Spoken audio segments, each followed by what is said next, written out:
Muy bien, buenos días. En Zoom, si me pueden escuchar bien. Dar la manita así. Ok, perfecto. Bien, pues bienvenidos. Muchísimas gracias a los que se encuentran aquí en el auditorio por estar presentes y a los que se encuentran en Zoom. Muchísimas gracias por asistir de manera virtual.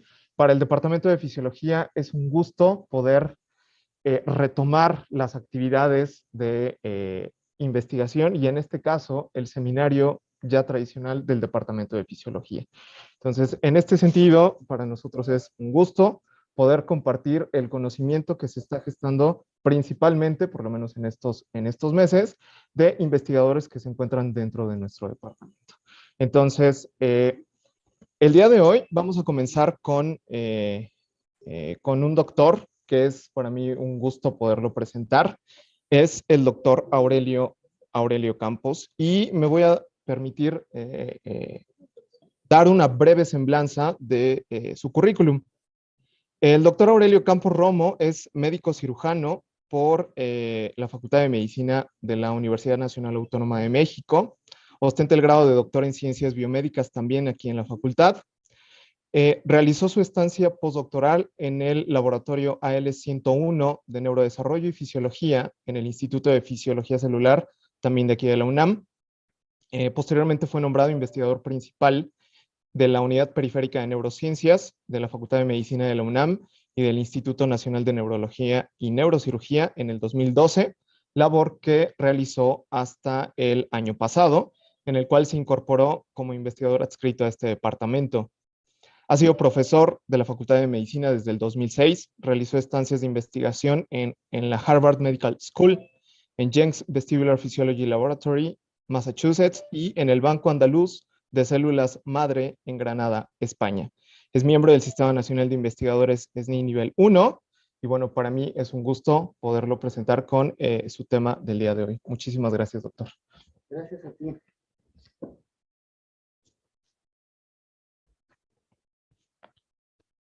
Vamos a empezar. Primero, pues muchas gracias, Ricardo, Julieta, por la invitación. Para mí también es un gusto poder dirigirme a ustedes, platicarles un poquito de lo que estamos haciendo, de lo que estuve haciendo en el Instituto de Neurología en estos años pasados y bueno, también con mucho gusto de incorporarme aquí al Departamento de Fisiología. Y bueno, pues les voy a compartir pantalla a los que están en Zoom para que puedan ver mi presentación.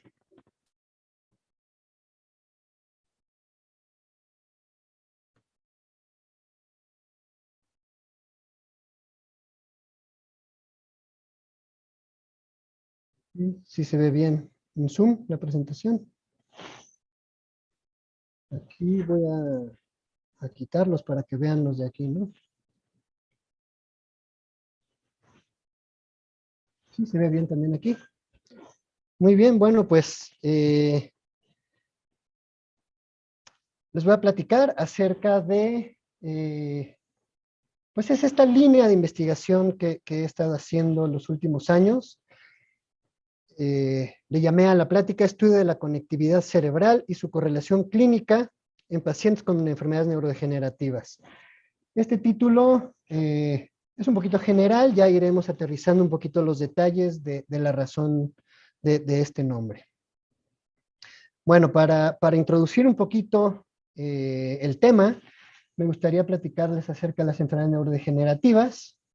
Son una serie, un grupo de enfermedades que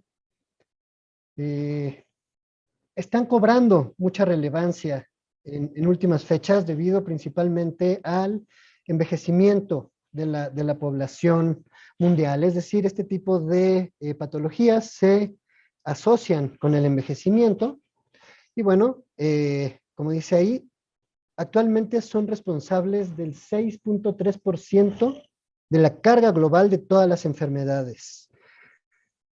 Se prevé que este número continúe a la alza de acuerdo a cómo se está comportando la población en el mundo. Y bueno, esto ha significado para la salud en general un reto, dado que pues cada vez hay más pacientes que las padecen y como les platico, esto no parece que vaya a detenerse próximamente, sino que parece que va a ir empeorando. Van a haber cada vez más gente mayor y esto significará que habrá mayor incidencia de enfermedades de este tipo. Para hablar un poquito, todavía estoy hablando en general de ellas, se caracterizan justamente por cambios neuropatológicos en el cerebro. Aquí les cito tres que son como algunos que parecen estar en común con todas, no son los únicos. Tampoco, básicamente las células llevan procesos de neurodegeneración muy similares, pero tienen ciertas diferencias también en cuanto a la susceptibilidad, en cuanto a otro tipo de características, y pues tienen que ver un poquito con el funcionamiento al interior de la célula. El diagnóstico de estas enfermedades es pues muy concreto. Se hace en su mayoría debido a la presentación clínica. Y después se trata de buscar o de corroborar encontrando o buscando estas lesiones neuropatológicas de las cuales les platico. Sin embargo, no es fácil encontrarlas en sujetos vivos, vaya, ¿no? Estas se encuentran a nivel intracelular, algunas extracelular, pero adentro del cerebro y no es una forma fácil de acceder a él, ¿no? Voy a empezar hablando del diagnóstico clínico. Ajá. Parecería que pues está resuelto, pues ya se presenta temblor en enfermedad de Parkinson, rigidez, etcétera. Sin embargo, esto en la clínica no es así. No es así, las presentaciones de estas patologías son extremadamente heterogéneas, pueden presentarse con síntomas diferentes en cada sujeto, en cada enfermedad, y la evolución tampoco sigue un patrón característico. Si bien sí los podemos ir agrupando, sí lo podemos ir más o menos dirigiendo, tampoco, sobre todo en las etapas tempranas, es muy difícil dilucidarlo. Incluso diferenciar entre las diferentes patologías.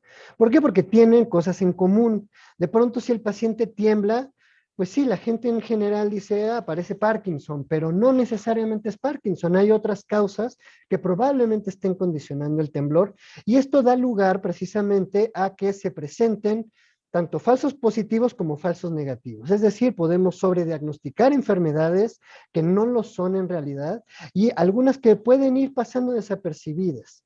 Es cierto, estoy hablándoles particularmente de las etapas tempranas. Llega un punto en el cual parece que es mucho más clara ya la sintomatología y entonces podremos agruparlas. Ahora, esto conlleva un problema significativo en cuanto a la evolución del paciente, porque normalmente se van a presentar ya datos muy claros cuando la neurodegeneración está muy avanzada.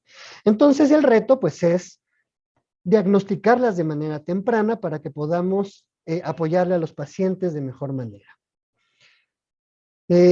Uno de los apoyos importantes con los que se cuenta es el diagnóstico por imagen. Ajá. Como les digo, en etapas tempranas de pronto es bastante difícil. Se ha usado, como vemos aquí, no sé si se ve mi cursor en Zoom, ¿sí? Para que lo vaya señalando en el camino. La resonancia magnética. La resonancia magnética es un estudio de imagen que se ocupa en la clínica con relativa frecuencia y se ha visto que puede haber diferencia en tamaños de algunos núcleos en algunos casos, sobre todo, como les digo, en etapas más avanzadas. Diagnósticos tempranos es complicado. También les estoy poniendo aquí otro tipo de técnicas como son las funcionales. En este caso les estoy hablando del PET particularmente, en el cual se buscan, no exclusivamente en el PET, también en resonancia magnética, biomarcadores tempranos de la enfermedad, para que podamos alcanzar a los pacientes en un momento en el cual todavía haya mucho más que ofrecerles que cuando ya la neurodegeneración es muy avanzada. Entonces, bueno, una de las técnicas que de hecho la pongo a propósito porque vamos a estar hablando de ella durante la charla, es la morfometría basada en voxeles. Esta es una técnica de comparación de volumen, de imagenología anatómica, no es imagenología funcional. Vamos a tener el PET, que sí es imagenología funcional. Aquí les estoy mostrando dos diferentes radiotrazadores. En la imagen de arriba, la amarilla, se está usando FDG, que es un marcador que nos ayuda a inferir metabolismo, dado que se pega el flúor 18 a una desoxiglucosa y esta viaja o se biodistribuye por el cuerpo y se va a concentrar en los sitios que tienen una mayor actividad biológica. Lo que vemos en esta imagen es que efectivamente vamos a tener, y sobre todo en ciertas regiones cerebrales, aquí es una imagen de enfermedad de Huntington, estamos viendo en la imagen de la izquierda cómo tenemos gran actividad en la zona de los ganglios basales, en putamen y encaudados, y cómo esta disminuye en los pacientes con enfermedad de Huntington. También se ha utilizado raclopride marcado con carbono 11, y el raclopride es un agonista de receptores D2.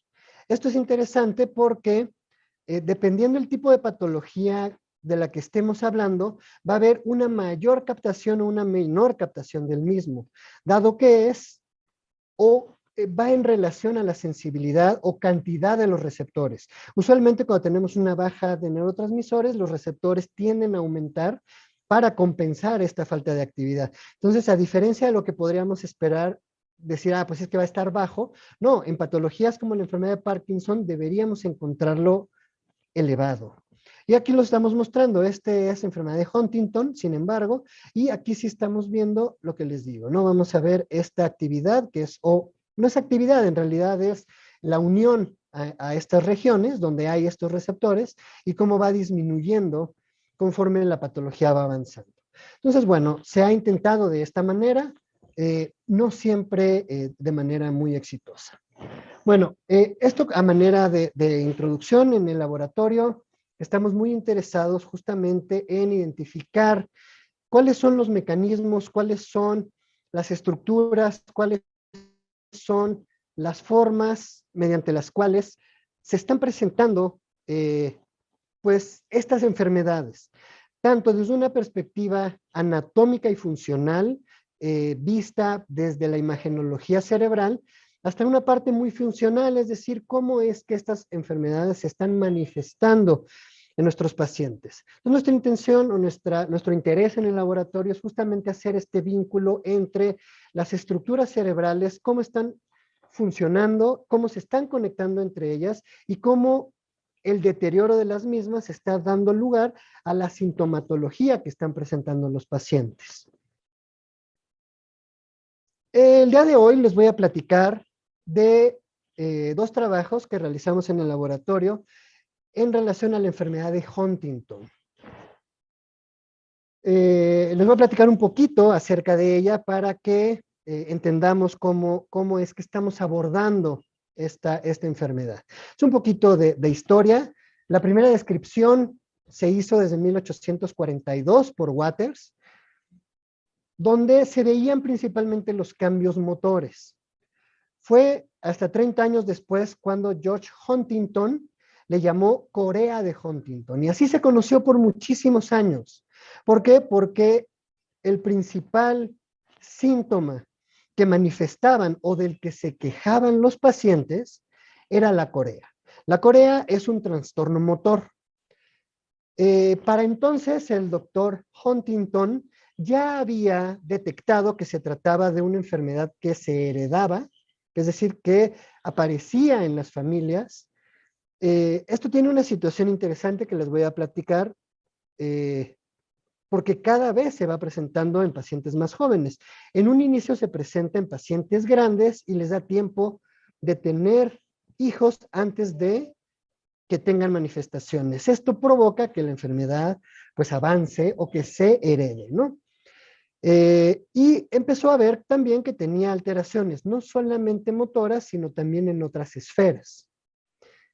Fue hasta los años 80, 1980, porque estábamos antes en los 800, donde se le cambió el nombre a enfermedad de Huntington debido a que con el paso de los tiempos se fueron integrando, se fueron agregando a la descripción original motora otro tipo de sintomatología que es extremadamente importante, extremadamente discapacitante y que les voy a platicar a continuación. Y entonces ya no se llamó solamente Corea, sino que le llamaron enfermedad de Huntington. Y así la conocemos actualmente.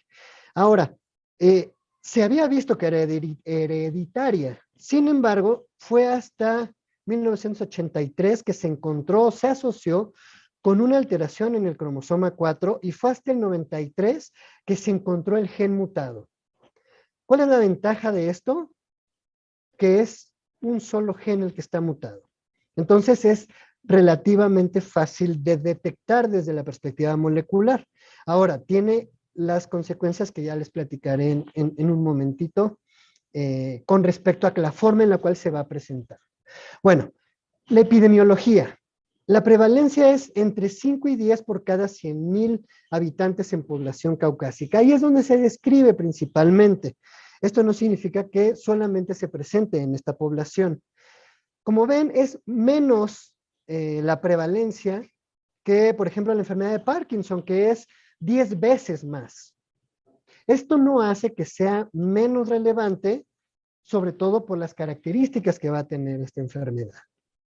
Fíjense cómo la edad media de inicio está entre los 30 y los 50 años, sin embargo el rango es gigantesco, prácticamente toda la vida, como pueden ver, desde los 2 a los 85 años, el inicio de la enfermedad. Se estima la duración más o menos entre 15 y 20 años, es decir, desde el inicio de la enfermedad hasta el fallecimiento del paciente. Progresivamente, y esta es la parte catastrófica para los pacientes, se va perdiendo la independencia y también, como es común en las enfermedades neurodegenerativas, la muerte no viene a consecuencia de la propia enfermedad. Viene usualmente a consecuencia de los cambios motores, de la incapacidad y de la falta de independencia del paciente, y en esta enfermedad particularmente el suicidio. Y el suicidio se puede presentar en todas las etapas de la vida, no solamente en los pacientes ya grandes, sino en cualquiera de ellos. ¿Qué es lo que la causa entonces? Bueno, ya comenté que es un asunto genético, pero ¿qué es lo que lo provoca? Bueno, ya se sabe que es herencia autosómica dominante, lo cual hace que sea muy prevalente en las familias.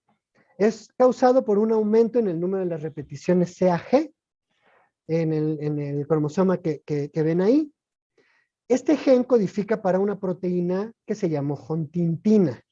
Esta huntingtina no se sabe a la fecha exactamente qué hace. De hecho, hay resultados que parecerían que en cantidades normales es una proteína protectora. El problema con estos pacientes es que empieza a hacerse más grande, digamos, ¿no? Entonces, fíjense cómo el número normal de repetidos de CAG es de 6 a 26. Eso es lo que tenemos todos. En los pacientes que tienen esta enfermedad, ya tienen más de 36, pero la sintomatología empieza por arriba de los 40 y esto se puede ir aumentando.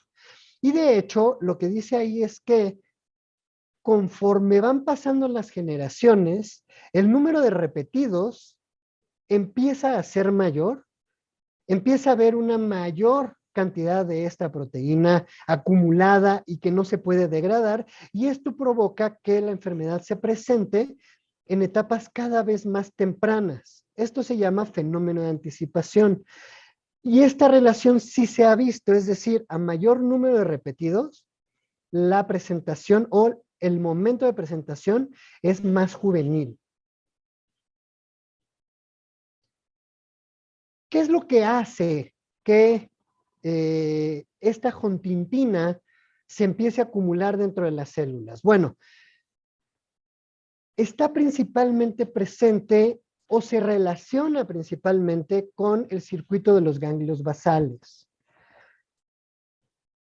por eso les pongo esta imagen donde quiero, ojo, es un esquema, es un modelo general de la conectividad de los ganglios basales, pero me va a ayudar mucho para que se entienda cuál es el, digamos, el origen o cuál es la razón por la cual se presenta la sintomatología que se presenta. Entonces, bueno, se ha visto que las neuronas del estriado, aquí le puse putamen porque ahí fue donde se encontraron primero, dado que el putamen es el núcleo que se ha relacionado más con el circuito motor. Como vamos a ver en breve, este no es exclusivamente del putamen, pero bueno, por eso está el esquema así. Se ha visto que las neuronas de la vía indirecta son especialmente susceptibles a la muerte celular en esta enfermedad. ¿Cuál es el problema cuando ocurre esto? Bueno, para entender o para que se describa bien esto, se dice, bueno, se sabe que la vía directa es la vía que en general, ojo, esto es un modelo y hay muchos detalles que no les voy a platicar. Sin embargo, la vía directa se ha entendido como la vía que facilita el movimiento, mientras que la vía indirecta se ha entendido como la que inhibe el movimiento. Tanto el movimiento que se está ejecutando como el movimiento que no se debe ejecutar. Es decir, en el programa motor hay ciertas partes del movimiento que se tienen que ejecutar para que sea un movimiento adecuado y hay otras que se tienen que inhibir para que no ocurra. En este caso, el problema viene en la vía indirecta. Se están muriendo esas células. ¿Cuál es la consecuencia de la muerte de estas células? Pues que esa proyección de neuronas GABAérgicas que vienen del estriado hacia el globo pálido externo. Tenemos una pregunta de YouTube. Sí. Pregunta Mireille Santa María. Buen día, ¿qué hace diferente a esta enfermedad de Huntington para que el rango de inicio de síntomas sea tan grande? ¿Qué la hace diferente? El tiempo en el cual se va a presentar el inicio es la repetición de CAGs. Si yo tengo poca repetición de CAGs, el inicio va a ser tardío. Si yo tengo una gran repetición de CAGs en ese gen, la presentación va a ser cada vez más juvenil. Si yo tengo una gran cantidad, es decir, esto es conforme la familia ha ido teniendo más y más y más descendencia o la familia se ha hecho más larga en el tiempo, se van sumando más CAGs y entonces la presentación se va haciendo cada vez más temprana. Esa es la razón por la cual si se continúa o no hay un buen consejo genético en esas familias, se puede continuar y la presentación ser muy, muy temprana, ¿no? Se han detectado, como les digo, chiquillos de hasta 2 años con el inicio de la enfermedad. Ajá, entonces, espero haber contestado la pregunta. Me regreso al modelo. Entonces, lo que está ocurriendo ahí es que la inhibición que está saliendo desde la vía indirecta hacia el globo pálido externo empieza a disminuir. ¿Cuál es la consecuencia de que el globo pálido externo no tenga la inhibición que proviene del estriado? Su actividad va a estar aumentada. Ahora, ¿cuál es su actividad? Su actividad es inhibir al núcleo subtalámico. Entonces, va a tener, ¿no? Le puse la flechotota porque está sobreinhibiendo al núcleo subtalámico. El núcleo subtalámico es el núcleo excitador de este circuito de los ganglios basales, el cual va a estar inhibido. Y entonces no va a ser capaz de estimular al globo pálido interno y la sustancia negra en su porción reticulada, que es lo que se conoce como la ruta de salida de los ganglios basales. Entonces, como vamos a tener la inhibición que viene por parte de la vía directa, pero no vamos a tener la estimulación que viene desde el núcleo subtalámico, la actividad del globo pálido interno va a estar disminuida. Si yo no, o este globo pálido interno no es capaz de inhibir a su vez al tálamo, el tálamo va a estar sobreactivado. Y esta sobreactividad se manda a la corteza motora y entonces tenemos lo que llamamos una enfermedad hipercinética. Es decir, que se va a caracterizar por una disminución en la inhibición de los movimientos y una gran cantidad de movimiento. ¿De acuerdo? Esto es muy importante, a lo mejor me fui a una situación muy básica, pero va a ser muy importante para que se entienda lo que vamos a ver. Ahora, este circuito que les acabo de presentar se describió principalmente en una cuestión motora, pero no es exclusivamente motor. Aquí les estoy presentando por lo menos 3 circuitos que se originan en la corteza, en diferentes cortezas. Tenemos en el lado izquierdo la corteza motora, sensorial, premotora, es decir, es el circuito motor, pero también tenemos el circuito que se origina en la región prefrontal y vamos a tener el que se origina en regiones asociadas con el sistema límbico, que son el cíngulo, el hipocampo, la amígdala.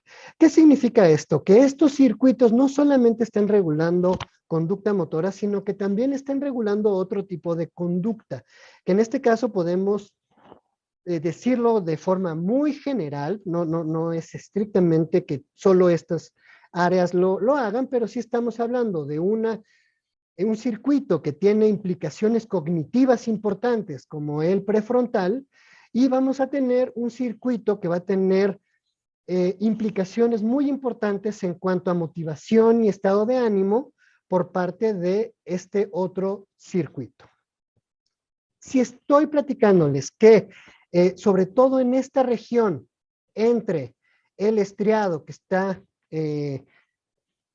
pues sí, agrupado funcionalmente por el núcleo caudado y el putamen, en comunicación con los otros núcleos, está, digamos, desbalanceada. Entonces vean cómo en estos esquemas también estamos viendo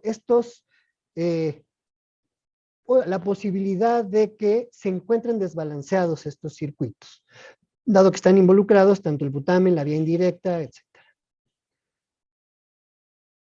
Si entendemos este sustrato anatomofuncional o modelo anatomofuncional de los ganglios basales, podemos explicar de alguna manera que la enfermedad de Huntington se va a caracterizar por alteraciones motoras muy importantes, también cognitivas y también psiquiátricas.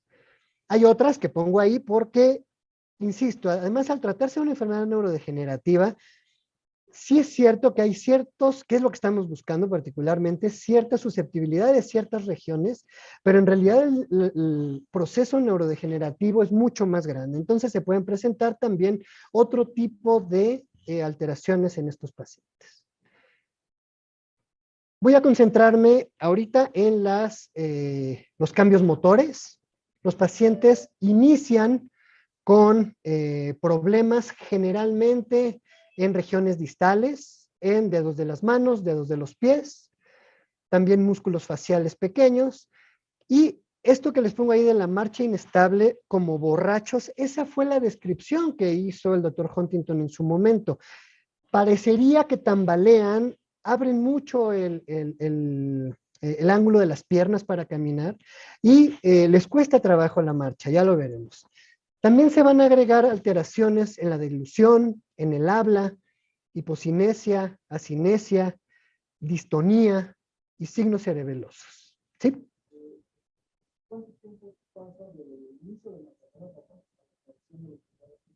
Ok, la pregunta es, ¿cuánto tiempo pasa desde el inicio de los síntomas?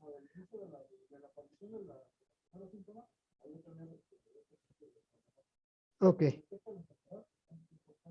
Es muy buena pregunta, fíjate, y voy a contestarla en 2 partes. Primero te voy a decir que los síntomas que presentan de manera incipiente los pacientes pueden ser motores, sí, pero pueden no ser motores, pueden ser cognitivos y no tener problemas motores, o incluso pueden ser, y normalmente así ocurre, son psiquiátricos primero, y después empiezan. Por eso es que esta enfermedad es tan heterogénea, porque no es como que tenga una línea clara de evolución sintomática, sino que se pueden ir presentando síntomas de manera heterogénea en los pacientes y el tiempo de evolución también es variable. en la misma, es decir, no todo paciente que inicia con un problema psiquiátrico va a presentar la misma evolución.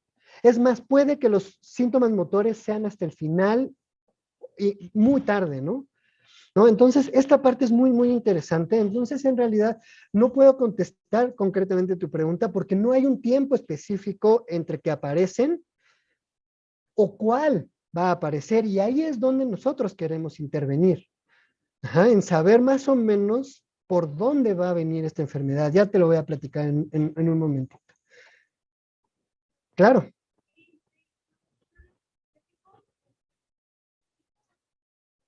Mira, aquí los tengo adelante. Sí, dame chance y les enseño primero los motores y luego nos vamos. Se los voy a describir todos, pero quiero que vean qué pasa con los pacientes desde la perspectiva motora. Bueno, aquí ya había terminado, entonces les voy a poner el video. Este es un paciente, ahí era mi laboratorio en el Instituto de Neurología. Es un paciente avanzado, muy avanzado, para que no se queden con la imagen, pero es muy representativo de la enfermedad. Fíjense cómo su marcha es muy coreica. Acuérdense que esta corea se describía como si bailaran los pacientes.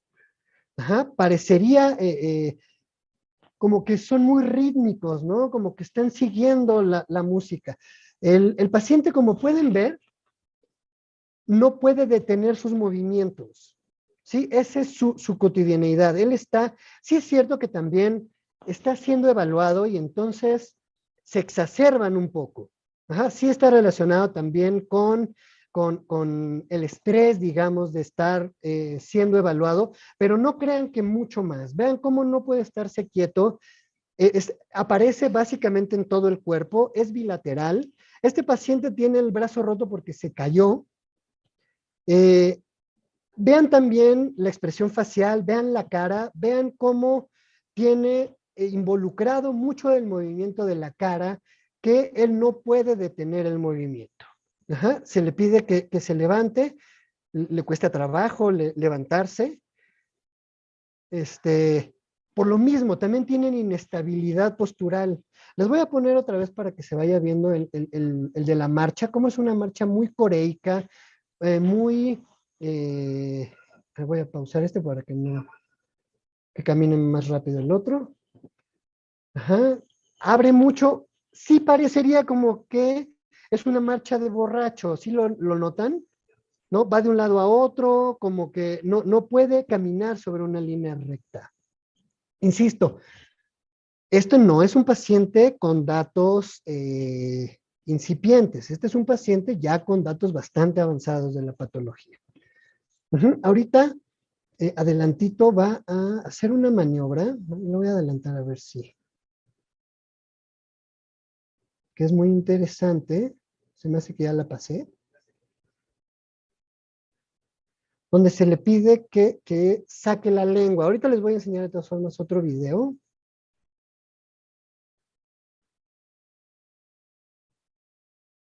De hecho ya se va. Entonces, la sintomatología motora es muy impactante, muy incapacitante. Muy, muy incapacitante.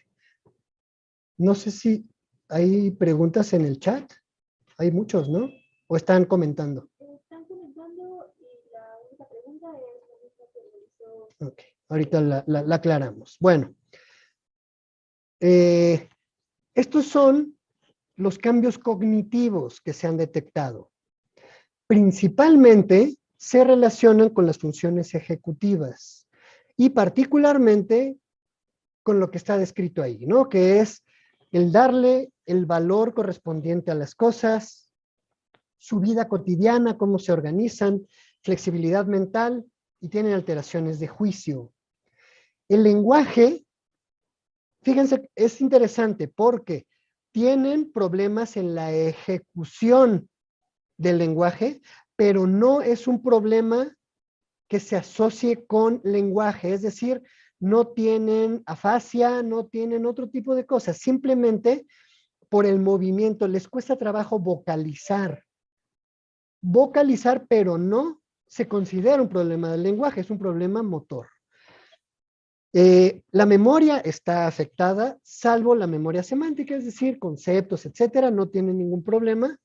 Y, y bueno, los procesos psicomotores están muy relacionados con esto, evidentemente también están afectados. Y ahora la pregunta que me hicieron, tanto a distancia como aquí, es, ¿cuál es la patología psiquiátrica? Como les dije también hace un momentito, creo que es importante resaltarlo. De pronto estos síntomas son los que se van a presentar con mayor regularidad en etapas tempranas. Ahora, la mayoría se van a presentar en forma de depresión y en forma de ansiedad, lo cual en estos tiempos es bastante complicado que sea como un biomarcador para esta patología, dado que tienen una prevalencia tremenda estas dos patologías, tanto la depresión como la ansiedad.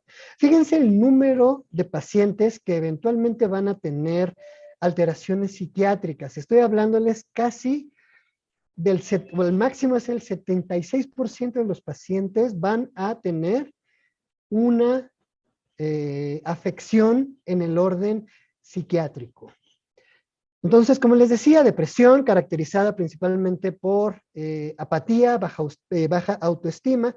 Ojo, aquí es bien importante que les recuerde que se trata de una enfermedad genética, progresiva y que hasta el momento no tiene cura. Entonces, cuando el paciente es diagnosticado, evidentemente se le está dando una sentencia de muerte. Ajá, entonces, esto conlleva también una gran relevancia dentro de este rubro de sintomatología.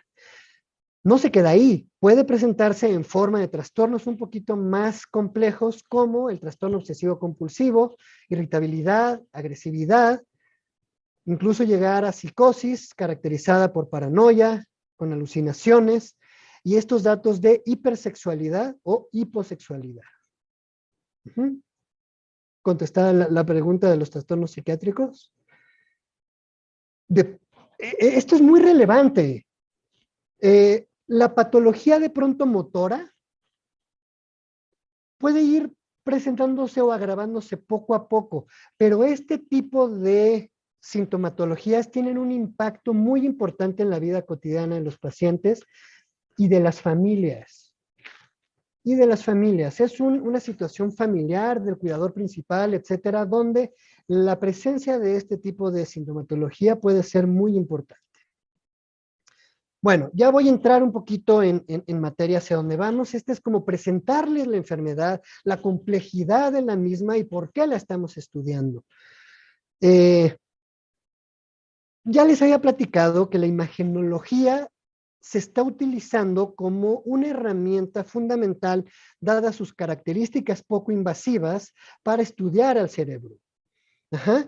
Como les digo, la mayoría de los cambios neurohistológicos o neuropatológicos que encontramos, los vemos a retrospectiva en la autopsia. Entonces necesitamos encontrar una manera de irlos localizando de manera oportuna. Una de las apuestas es la resonancia magnética. Este es, otra vez, el mecanismo el análisis, perdón, que utilizo yo en estos proyectos que les voy a platicar para identificar ciertas regiones que están manifestando cambios en cuanto al volumen. Ya desde el 2002 se encontró atrofia principalmente en el cuerpo estriado. Esto lo hizo el grupo de Tiven en 2002. Entonces ya se vio que estas regiones particulares que se asocia, por eso les fui platicando la historia un poquito en este tono, con el sitio particular en el estriado, que es el que tiene una mayor degeneración. Usando esta técnica, que es morfometría basada en voxeles, ya se las voy a detallar también en un momento para que se entienda qué es, se observaron correlaciones negativas entre esta neurodegeneración en el caudado, particularmente con estos trastornos, lo cual pues tampoco era algo que no esperáramos, ¿no? Es decir, si seguimos el patrón de el modelo de los ganglios basales, sería bastante razonable entender que si esta vía está deteriorada, vamos a tener consecuencias sintomáticas en ese aspecto. El núcleo caudado no es el único. Ya vimos en los ganglios basales que hay otros núcleos que también participan en este circuito. También se encontraron correlaciones de otros núcleos ahí, ¿no? Particularmente les estoy poniendo el pálido y el tálamo, los cuales se han correlacionado con esta escala de capacidad funcional total, donde se las voy a mostrar también en breve, pero a grosso modo se evalúa cómo le va al paciente en su vida cotidiana. Quiero comentarles que el diagnóstico clínico se hace en base a esta escala que se llama UHDRS, es United Huntington Disease Rating Scale, que se evalúan signos motores para ver qué tan avanzado está el paciente, y esto nos ayuda primero a hacer el diagnóstico y después a categorizar el avance de la patología. Bueno, evidentemente tiene un valor clínico indiscutible, sin embargo también se ha utilizado como una herramienta para evaluar los aspectos del movimiento del paciente y correlacionarlos con los deterioros cerebrales. Se han hecho algunos estudios, les voy a hablar de algunos, pero en general esta es la idea, ¿no? Entonces, con toda esta historia contada, nosotros lo que quisimos saber es si las alteraciones que tienen los pacientes en diferentes esferas motoras se van a relacionar con cambios en distintas áreas cerebrales. Ya sabíamos de algunas de los circuitos de los ganglios basales, pero a nosotros también nos interesa saber si, número uno, si el cambio en los ganglios basales se relaciona con otras áreas o si hay un deterioro exprofeso en otras áreas cerebrales. Para esto, el ahora doctor Víctor Galvez, que estaba en mi laboratorio, invitó a participar a 22 pacientes con enfermedad de Huntington confirmados mediante diagnóstico molecular, es decir, que fueran portadores del gen. Los tomamos en una etapa inicial, como les digo, cuando ya están como el paciente que les mostré, es muy difícil apoyarles. Sin embargo, nosotros estamos buscando datos iniciales o datos tempranos para poder incidir un poquito más en la evolución de la enfermedad. Entonces, en estados muy chiquitos, digamos, ¿no? De reciente instalación. También invitamos a 22 participantes sanos, pareados por edad, para que pudieran participar. Les pedimos que no tuvieran antecedentes de enfermedad neurológica o psiquiátrica, ellos no lo refirieron así. Lo que está a continuación, pues es algo que tenemos que contemplar para todo estudio básico clínico o traslacional como el que estamos haciendo, donde pues tenemos que seguir los procedimientos según el acuerdo, la declaración de Helsinki. Estos proyectos se presentan ante los comités de investigación, salud y bioética, como se hizo en el Instituto de Neurología, tanto de allá como de acá, porque el proyecto se registra en ambas instituciones. Y finalmente, tanto los pacientes como los sujetos, es decir, todos los participantes firman su consentimiento informado para participar en el proyecto. ¿Qué les hicimos a estos pacientes? Les evaluamos mediante la escala UHDRS que ven ahí. No sé si se ve, está muy chiquita, pero no se preocupen, ahorita les voy a mostrar qué es lo que se evalúa en ella, pero si quieren les leo rápidamente. Es persecución ocular, iniciación de sácadas, velocidad de sácadas, disartria, protrusión de lengua, distonía máxima, corea máxima. Aquí se me coló. La prueba de jalón que se llama comúnmente, finger tap, en fin, se alcanzan. Y esta que ven del lado derecho es la capacidad funcional, que tiene que ver con qué tan bien se desenvuelve el paciente en su vida cotidiana. Les voy a mostrar cómo se hace o cómo se lleva a cabo esta, esta evaluación motora. Aquí estamos evaluando los movimientos oculares, que es tanto el seguimiento como las sácadas. Las sácadas son los movimientos que se hacen hacia, son bruscos y hacia afuera normalmente. Esto es lo que les quería mostrar también. Este se llama impersistencia motora, es protrusión de la lengua, y como ven, la lengua no puede estarse quieta, se está moviendo continuamente. Este es muy interesante, se llama luria o programación motriz. Se le pide lo que están viendo del lado izquierdo, esto lo está haciendo el examinador, y el paciente lo tiene que repetir. Esto se llama canto, palma, puño, y se va haciendo. Este es el finger tapping, que no sé exactamente cómo se traduzca, movimientos no sé, donde se evalúa lo que decía ahí. Y la marcha, que la marcha, insisto, se relaciona con el abuso de alcohol. Okay. Y es muy rítmica, muy bailarina. Y este es el de jalón. Ahí lo que se evalúa es qué tantos pasos tiene que dar el paciente para reestabilizarse. Por supuesto hay que ser muy, muy cuidadoso. Se le dice al paciente lo que va a hacerse y se le cacha en caso de que no pueda hacerlo, ¿no? Hay que estar muy al pendiente de que no se vaya a caer.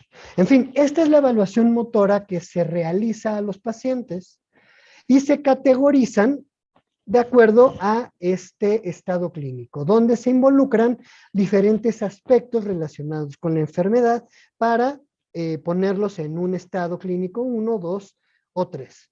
Les recuerdo, nosotros invitamos de origen solamente pacientes en estado 1. Esto también nos es muy importante porque los metemos al resonador. No podemos hacerle estudios de imagen a pacientes que no pueden suprimir su movimiento. Entonces necesitamos que sean capaces de suprimir el movimiento o que el movimiento sea mínimo. Aunque los fijamos, imagínense el paciente que les mostré metido en el resonador, es imposible que se esté quieto. Como les dije, los metemos al resonador. Hacemos resonancia magnética, en este caso es anatómica. Y hago énfasis en que es anatómica para que no vaya a haber confusión con los análisis funcionales. En este caso, se hace un análisis estructural, ¿de acuerdo? Que se llama morfometría basada en voxeles. A grosso modo, ¿qué es lo que se hace? La resonancia magnética, al ser un estudio con proyección tridimensional, no solamente nos va a dar el famoso píxel que nosotros vemos en las computadoras, sino que nos da un voxel. Este voxel va a tener ciertas características en cuanto a la forma en la que resuena, digamos. Vamos a tener grandes separaciones en sustancia gris, sustancia blanca y líquido cefalorraquídeo. Esa es como la gran ventaja de este tipo de imagenología, que nos va a separar con mucha claridad estas tres diferentes fases, digamos, ¿no? Materia gris, materia blanca y líquido cefalorraquídeo. Para hacer este análisis de morfometría basada en voxeles, lo que se hace es que, bueno, esta corresponde, quiero aclararles, a la materia gris, es decir, a los cuerpos neuronales, que van a estar tanto en áreas corticales como en núcleos profundos. Se alinean las imágenes de todos los pacientes, se obtiene un promedio y se genera una plantilla. Lo que ustedes van a ver como fondo de las imágenes es una plantilla reconstruida del promedio de las imágenes superpuestas. Lo que nos está diciendo es esas regiones, cómo se están comportando volumétricamente hablando. Y después se comparan con las imágenes individuales para ver con respecto al promedio si tienen más o menos volumen en las diferentes regiones, ¿no? Se hace una prueba T de 2 muestras y consideramos solamente los voxeles con una significancia menor a 0.01 para que entren dentro de, que sí tuvieron cambios significativos con respecto al resto.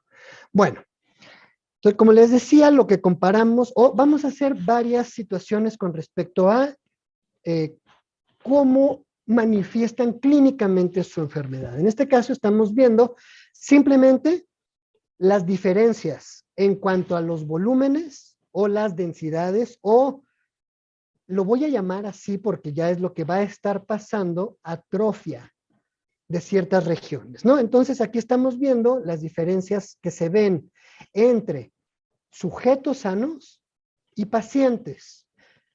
¿Qué es lo que observamos? Efectivamente, ganglios basales. Ganglios basales, no va a haber duda, esto se sabía desde el 2003 en el trabajo que les mostré antes, pero nosotros encontramos también diferencias en otros lados, particularmente en precúneo bilateral y en regiones occipitales, ¿no?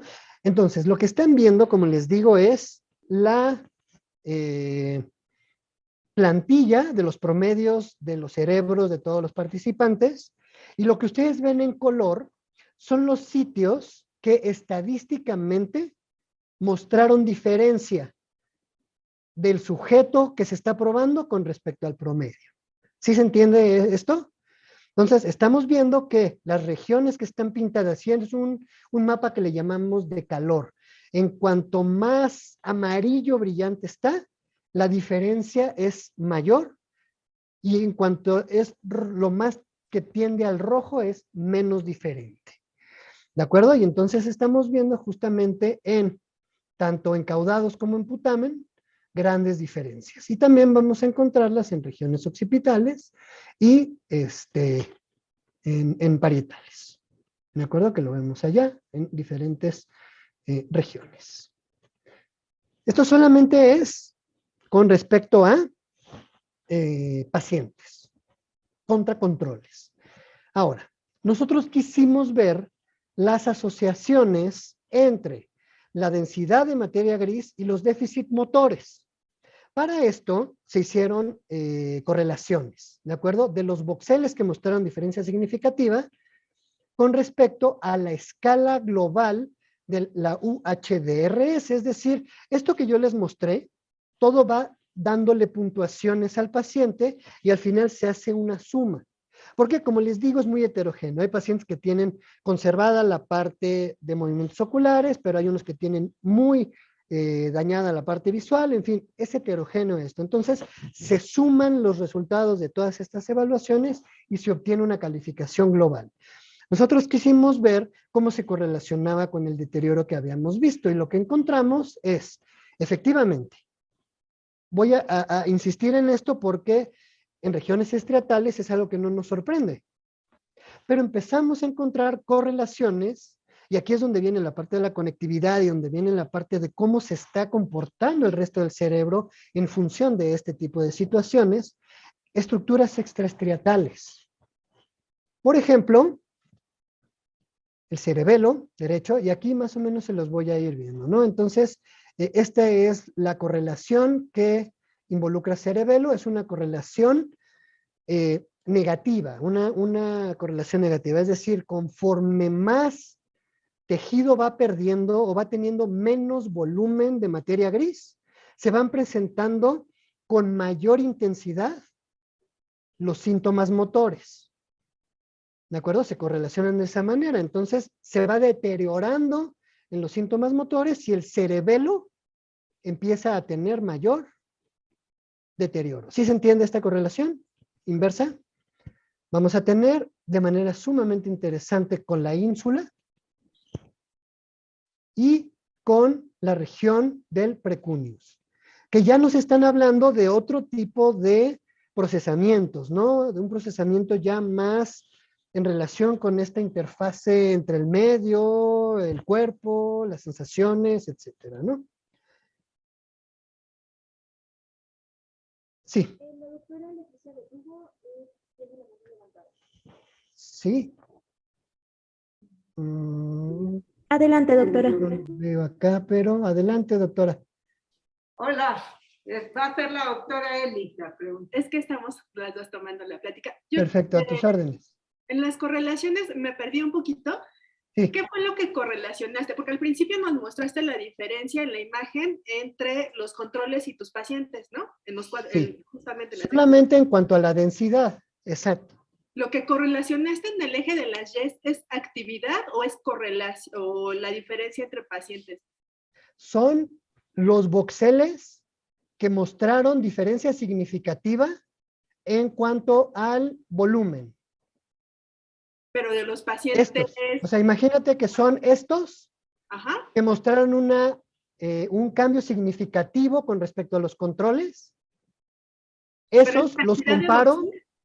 o más bien los correlaciono con el deterioro motor. Es decir, los que están más amarillitos se van a, o el deterioro que van teniendo estos voxeles se va a correlacionar con la discapacidad motora que va presentando el sujeto. Sí, la discapacidad sí entiendo que lo tienes presente en el eje de las X, Sí. ¿no? Pero lo que no entiendo es en el eje de las Y, o sea, ¿cuál es la unidad? ¿Es número de voxeles? ¿Es la diferencia que presentas entre los controles o los pacientes? Es la diferencia. La diferencia. Ah, ok. Sí. Son los voxeles que mostraron diferencia.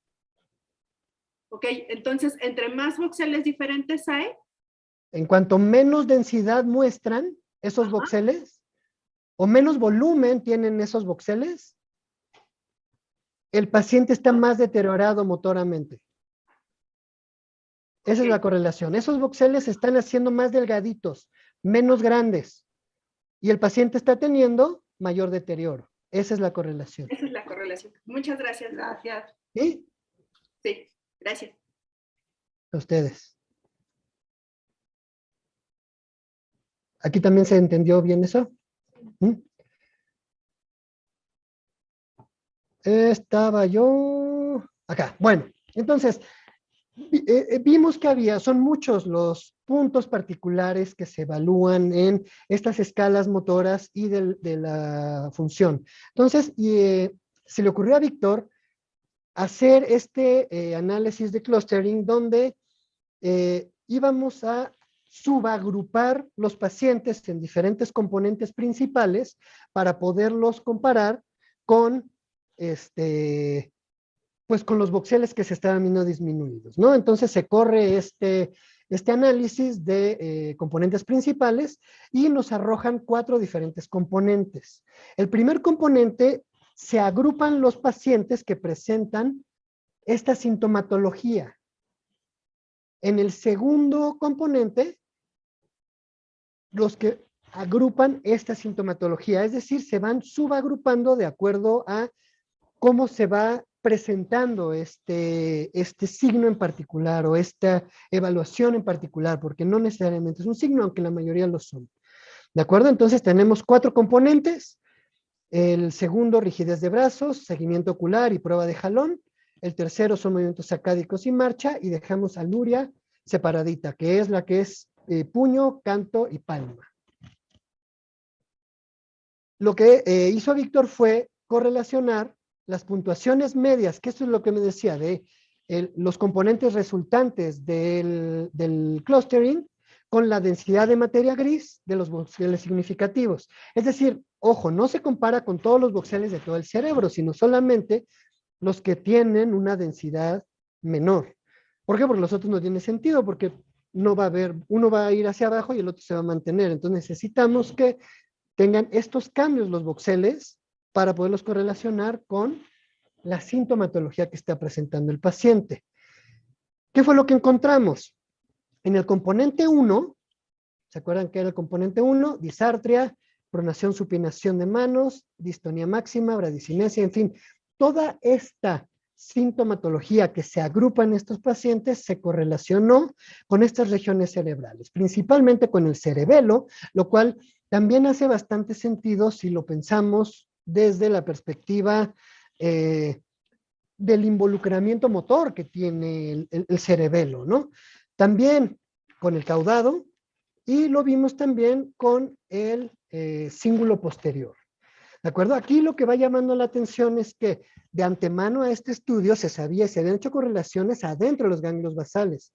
Nosotros estamos encontrando que los cambios no se restringen a los ganglios basales, sino que estamos viendo otras áreas que están presentando deterioro y que están correlacionándose con la sintomatología que presenta el paciente.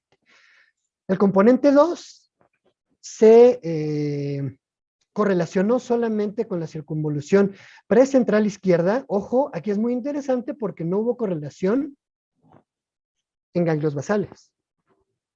La correlación fue en otro lado. Sí es cierto, estamos hablando de un área cortical, nada con la conducta motora.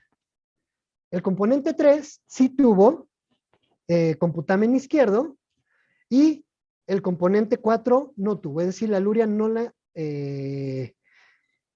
tuvo correlaciones con ningún deterioro en áreas cerebrales. ¿Qué nos dice esto? Esto lo que nos está diciendo es que sí, la escala nos ayuda mucho, pero cada uno de los componentes de esta escala parece estar asociado con el deterioro en regiones independientes o en regiones particulares.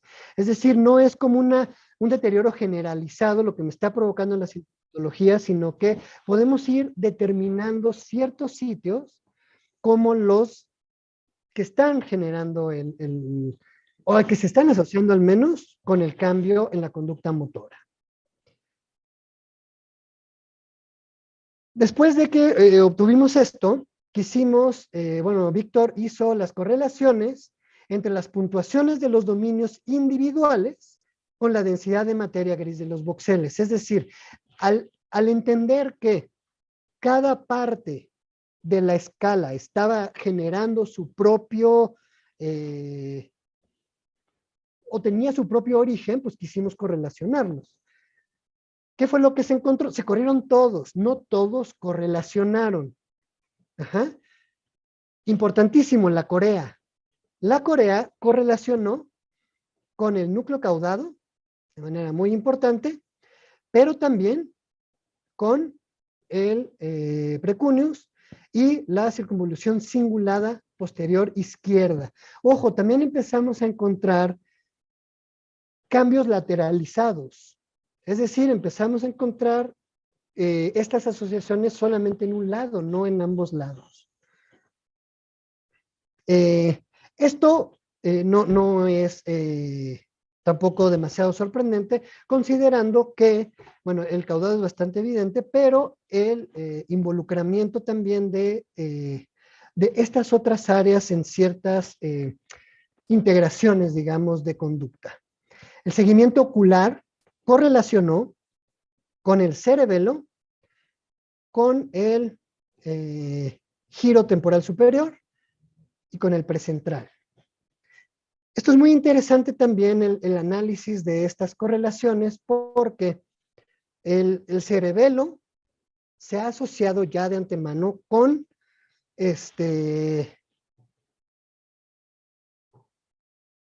pues con cambios y estaba yo tal vez confundiéndome en la palabra que les quería decir, y les quería decir de la parte temporal, que es integración visomotora particularmente, y el cerebelo se ha visto que las células de Purkinje de la región subflóculo-nodular o subflocular, se asocian con la velocidad del desplazamiento de los ojos. Ajá. Lo cual nos vamos como atando cabos, ¿no? Con este tipo de cosas. Finalmente tenemos los movimientos sacádicos que también, correlacionaron, les platico, con el giro occipital y con precentral. Y esto también lo podemos correlacionar. También hay un antecedente del grupo de trabajo que dirigió el doctor Israel Baca, donde él encontró justamente al cerebelo involucrado en el movimiento voluntario de las sácadas, pero también encontró las regiones parietales involucradas en las sácadas, pero reflejas. Ajá, los movimientos sacádicos reflejos, esto lo identificó en ese estudio que dirigió Israel Baca, que es parte del grupo que hacemos este tipo de cosas. ¿Qué concluimos con esto? Ajá, valoramos, evidentemente, también se ve ahí, no pueden leer, lo voy a echar para acá.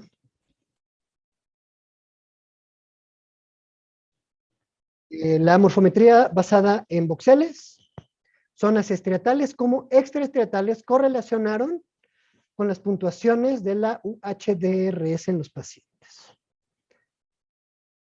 Sí sabemos que está en la parte del estriado, pero además encontramos regiones extraestriatales muy interesantes que nos van a ayudar también para ir guiando nuestro entendimiento del deterioro de la patología y sobre todo cómo es que funcionan, ¿no? Cómo es que la función cerebral se está articulando para que ocurra el movimiento voluntario, el movimiento involuntario y qué pasa cuando se descompone, ¿no?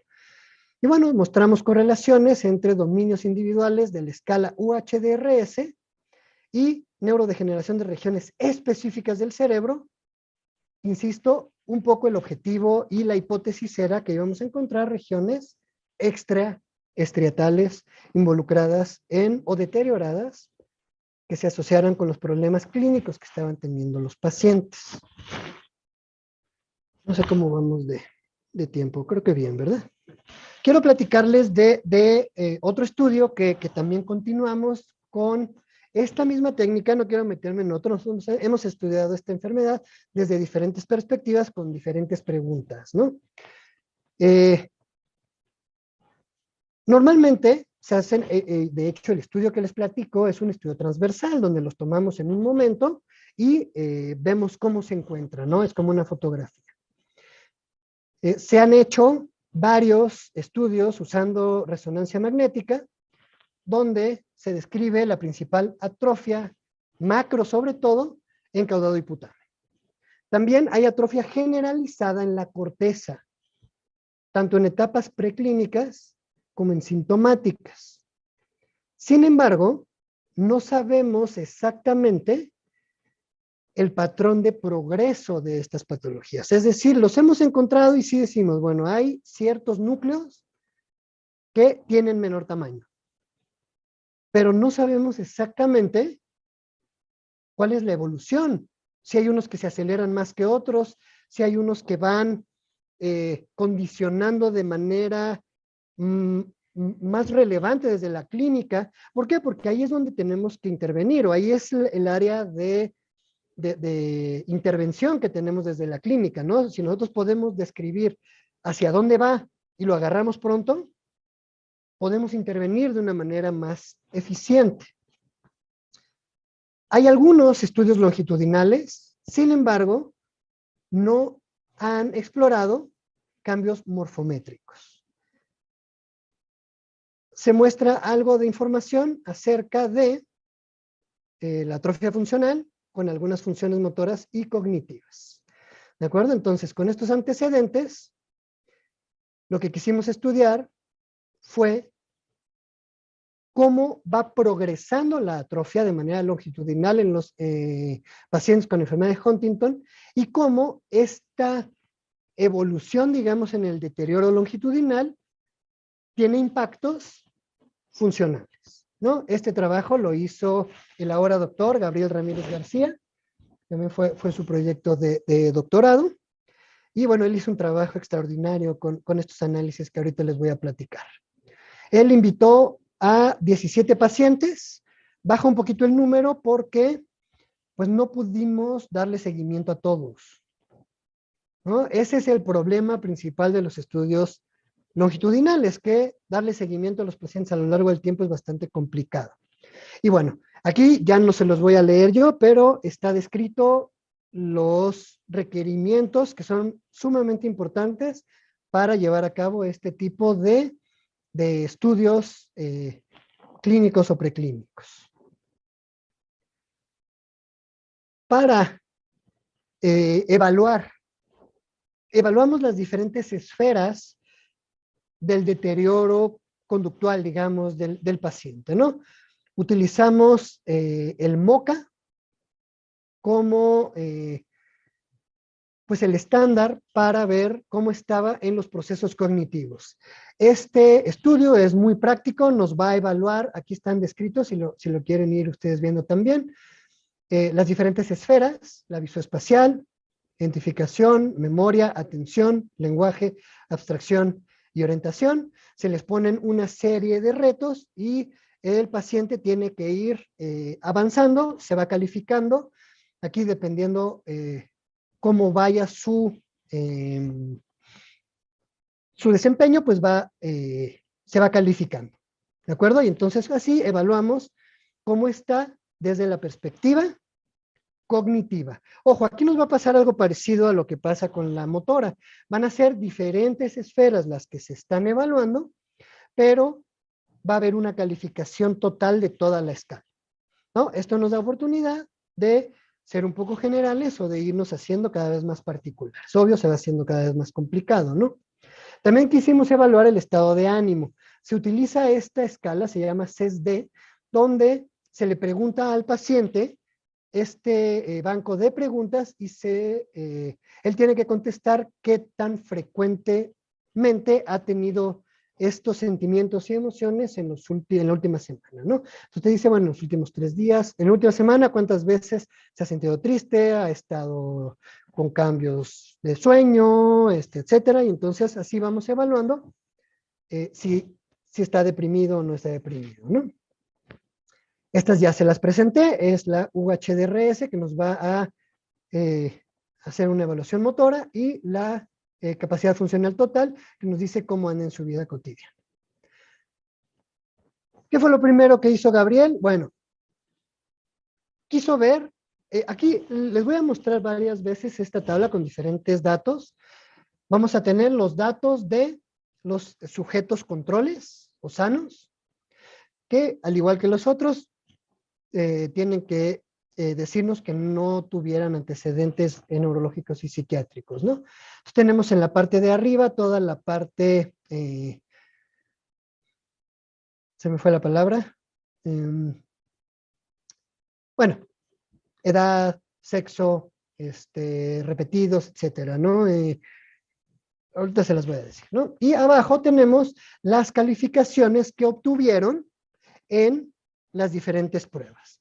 Se probaron en una etapa basal y después 16 meses después. ¿De acuerdo? 16 meses después se les hicieron las evaluaciones, todas estas que les platico, se metieron al resonador y 16 meses después se les hizo una segunda evaluación. ¿De acuerdo?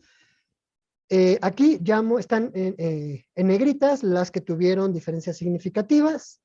Aquí tenemos entre sujetos, controles y pacientes, y tenemos que hubo diferencias significativas en MoCA, que es la parte cognitiva, y entre pacientes y pacientes subsecuentes, llamémosle de esa manera, o longitudinales, hubo diferencias significativas en ambas escalas, tanto de la UHDRS. No sé si se los mencioné, también la de funcional es parte de la UHDRS. La UHDRS involucra no solamente la parte motora, sino todas las esferas, ¿no? Yo les estoy poniendo o evaluamos solamente tanto la funcional total como la UHDRS. Entonces, bueno, tenemos cambios sobre todo en MoCA, entre pacientes y sujetos controles, y en longitudinales en ambas pruebas, llamémosle motora y de la UHDRS. Me adelanté con las flechitas, sí. Adelante, sí. ¿Cómo evalúa las áreas del MoCA en las que el paciente tiene que decidir si es que ya presentan corea o alguna dificultad motora? Normalmente son pacientes, por eso escogemos pacientes que caen dentro de la primera categoría.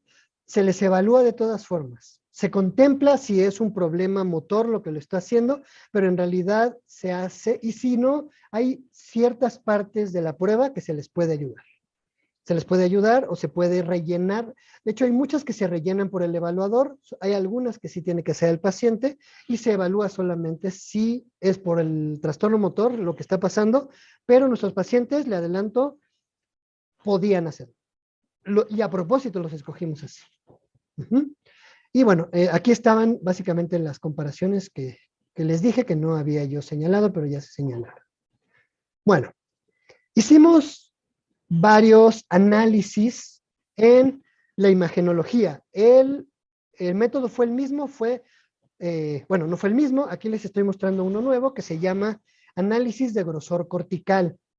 El análisis de grosor cortical básicamente lo que hace es medir la interfase de sustancia blanca, sustancia gris con las meninges para ver el tamaño que tiene el manto cortical. ¿De acuerdo? Se hizo, así va a estar más o menos todos los resultados que les voy a presentar. Se compararon sujetos sanos con pacientes y después pacientes en una y en su longitudinal. Entonces, bueno, se hace esta reconstrucción. Esto se hace usando un software que se llama FreeSurfer y se hace midiendo el grosor de la corteza con cada hemisferio analizado vértex por vértex mediante un modelo lineal. Es decir, se van comparando los tamaños, digamos, ¿no? ¿Cuáles son los resultados? Esto que ven es las regiones que son significativamente más delgadas en los pacientes con respecto a los sujetos control. ¿Sí? Aquí llama la atención que se van hacia cerebelo y a regiones parietofrontales. ¿Sí? Digamos que estas son las regiones que tienen mayor diferencia de los controles con respecto de los pacientes. Nos vamos ahora a longitudinal. Sí, toda la corteza. ¿Qué significa esto entonces? Que toda la corteza se hizo más delgada. ¿Cómo interpretamos estos resultados? Tenemos ciertas regiones que van más allá o que se están presentando de manera inicial con respecto a los controles. Pero una vez que ya se presentó o que ya está esta situación, la progresión es bastante pareja en todas las áreas corticales. Es decir, se está mostrando un adelgazamiento en todo el manto cortical entre pacientes con 16 meses de diferencia. ¿Sí se entiende esto? ¿Sí? Gabriel quiso después, sí es la morfometría basada en voxeles, medir no solamente el grosor de la corteza, sino los volúmenes corticales. Es parecido, pero no es lo mismo. ¿Sí? Aquí les estoy hablando estrictamente de esta interfase, de qué tan gordita está la corteza o la corteza, esta interfase. Y aquí estamos viendo el volumen que tiene. Entonces, sí puede que la disminución en volumen nos genere una disminución en volumen, sí puede ser, sin embargo, son parámetros diferentes. Sí, quería como aclararlo bastante esto. Esto se hizo, se midió, se tomaron ROIs y tanto en regiones corticales como en regiones subcorticales para medir los cambios en el volumen y se utilizó esta fórmula para normalizar justamente los volúmenes, porque es un longitudinal, entonces necesitamos partir como de un basal, ¿no? ¿Qué fue lo que encontró Gabriel? Fíjense, aquí no lo tengo señalizado, pero cambios grandes, esto es entre esta primera columna, digamos, nos da la significancia de la comparación de sujetos con pacientes. Es bastante grande, ¿no? Estamos viendo regiones, sobre todo occipitales y frontales, que están teniendo grandes cambios con respecto a los sujetos controles. ¿Qué pasa en el seguimiento longitudinal?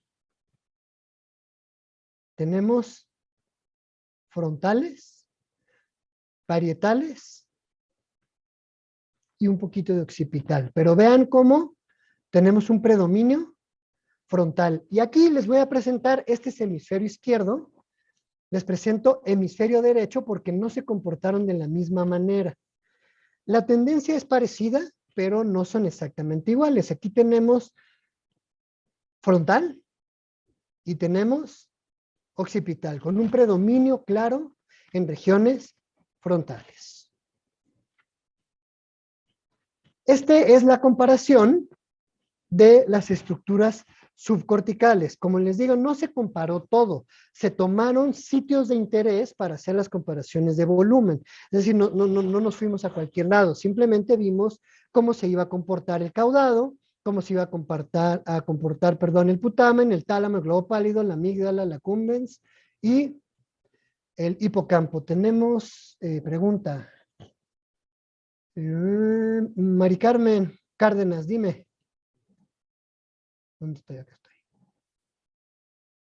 Ya, perdón, tenía apagado el micrófono. Hola, ¿qué tal? Hola. Doctor Campos. Bueno, yo ahí lo que noto en estas tablas es que la significancia pues es menor cuando ya lo evalúas longitudinal, o sea que ves más cambios significativos cuando empiezas el estudio. Incluso eso lo noté un poquito en la prueba cognitiva, pero ahí podría ser como que el paciente se entrena de alguna manera en la prueba cognitiva y la segunda vez lo hace mejor, aunque tenga algunos problemas cognitivos, ¿no? Y además estamos hablando que estamos en la fase inicial, pero aquí cómo explicar precisamente el grosor de estas estructuras anatómicamente que pudieran mejorar de alguna manera a lo largo del tiempo, o cómo lo explicarías? No sé, o sea, ¿qué estructura es la que está mostrando eso? La mayoría están mostrando o que no hay cambios o que hay disminuciones. No hay en realidad estructuras que cambian. A ver, también el tipo de análisis nos puede dar ese pequeño margen, donde si no hay cambios significativos, o sea, que puede haber cambios que se detectan como mayores, pero que no sean significativos, ¿no? Por eso solamente se van a contemplar eventualmente los voxeles que tienen significancia. ¿Por qué? Porque sí son limitaciones propias de la técnica. Sí, Entonces necesitamos hacer una comparación significativa y solamente tomar esos para hacer las comparaciones, porque si no podríamos caer efectivamente en sesgos, pero por el instrumento. sí, me dio la impresión, sobre todo en la tabla anterior, que en la parte longitudinal mostraba menos significancias que cuando mostrabas el comparativo de individuo normal con paciente, pero en la primera etapa. Ajá. A ver, déjame ver, es que están acá. Sí, estas es las corticales izquierdas, corticales derechas y subcorticales. Entonces, hay menor tasa de cambio, eso es cierto, pero sí hay cambio o no lo hay. Uh-huh.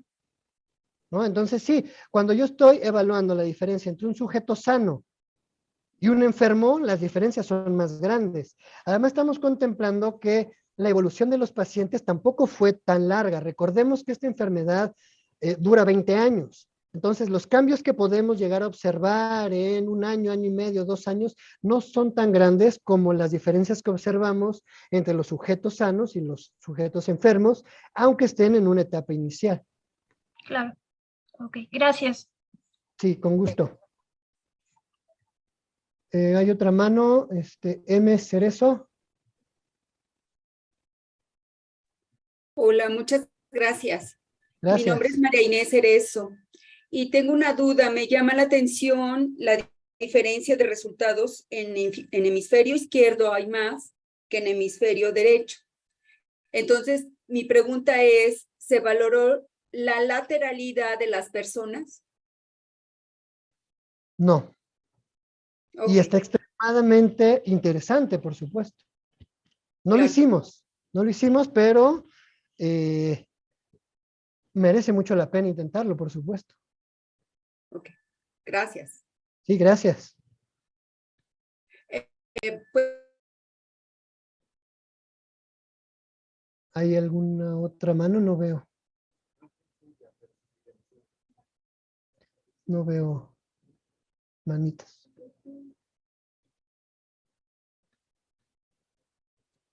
Entonces, bueno, nos fuimos a evaluar las regiones subcorticales. Y aquí, otra vez, encontramos entre sujetos y pacientes diferencias significativas en varios de estos núcleos subcorticales, pero en la progresión se concentraron en caudado, putamen y tálamo. ¿Sí? Las demás no mostraron significancia en cuanto a sus variaciones. Lo cual también, vaya, no es sorprendente, pero es bastante interesante. ¿Qué hicimos? ¿O qué quiso hacer Gabriel? No solamente quería él saber si había disminución en la densidad o si había atrofia de esos núcleos. Él lo que quería saber era si estaba regionalizada esta diferencia. Ajá. Sabemos que tanto el caudado como el estriado como el tálamo tienen diferentes regiones que se han asociado con diferentes funciones. Entonces Gabriel lo que hizo fue, que este es un análisis súper interesante, utilizó también la morfometría, pero aquí está un poquito descrita. Se hizo una segmentación de cada estructura subcortical basada en los modelos de forma e intensidades del voxel en las que la estructura se transforma en imágenes de resonancia magnética. Es decir, se hizo como esta segmentación de los núcleos para que quedaran en las regiones que se ven en el espacio de la resonancia magnética. Después de eso se hace una revisión visual de tal manera que no haya voxeles que se estén contemplando que estén por fuera de estos núcleos. Y se hicieron comparaciones también vértex por vértex con una prueba T, pareada y no pareada, para el longitud, al revés, no pareada y pareada para el longitudinal, para ver las diferencias significativas. Solo con los voxeles que tuvieran una significancia de una P menor a 0.05 se consideraron así. Y estos son sus resultados, que son sumamente interesantes. Lo que ustedes están viendo en azul son las áreas, digamos, conservadas. Y las áreas que se están viendo en naranja son las áreas que se deformaron, la palabra es se deformaron entre los sujetos sanos y los pacientes con enfermedad de Huntington. Se ve entonces en el caudado, en la región medial, ¿no? Están acomodados, ¿no? La región vista dorsal, vista ventral, medial y lateral, digamos que se va rotando el núcleo para ir viendo las diferentes partes que se fueron afectando. Entonces vemos una parte importante de deformación medial y dorsal, sobre todo, ¿no? Y la vamos a ver en la parte, digamos, longitudinal dorsal. ¿De acuerdo? ¿Qué pasa este es el caudado, perdón. En el putamen estamos viendo un patrón de atrofia a lo largo del eje dorso ventral. ¿De acuerdo? Aquí estamos viendo derecho a izquierdo también, que eso también es importante, y aquí se parecen mucho las deformaciones en todos los núcleos entre los sujetos y los pacientes. Y el tálamo mostró esta atrofia principalmente en áreas ventrales, tanto ventromediales como ventrolaterales. ¿De acuerdo? ¿Qué significa esto? Bueno, esto correlaciona a cierto punto con los cambios conductuales que vamos a observar en los pacientes, ¿no? Siendo estas áreas ventrales las que se relacionan más con la conducta motora, son las que van a servir, digamos, como, no me encanta esta palabra porque es mucho el proceso que se hace en el tálamo, pero que están intermedias, dicen que es un relevo, por eso digo que no me gusta la palabra relevo, entre las áreas corticales motoras y el resto de los núcleos, ¿no? Entonces están involucradas en esta parte. También las áreas caudales y del putamen están mayormente relacionadas con los componentes motores. Ahora, ¿qué es lo que sucede con el ejercicio longitudinal.